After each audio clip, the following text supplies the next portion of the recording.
kasi kama farasi. Ina maana wanadamu hawa ndio wataiharibu dunia. Sio shetani atashuka tokea kuzimu kumuona waziwazi, bali shetani atakuwa ndani ya watu akiwa ni kama kiongozi, akiwa ni kama mfanyakazi, lakini ndani yake amefuatana na mauti na kuzimu imo ndani yake. Ina maana sasa watu wataanza kutenda mambo ya ajabu, kwa maana kuzimu na mauti vitakuwa vinafuatana nao kwa ajili ya yale mashetani yaliyomwagwa kuachilia shinikizo juu ya watu. Kwa hiyo hayo ni mabadiliko. Watu watabadilishwa kabisa kuwa majoka, watawaza kama majoka, watu watabadilishwa kuwa kama farasi. Ina maana maisha kuanzia sasa yataenda kwa kasi sana.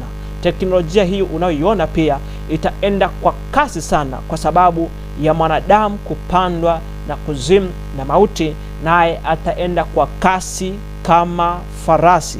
Kwa hiyo mabadiliko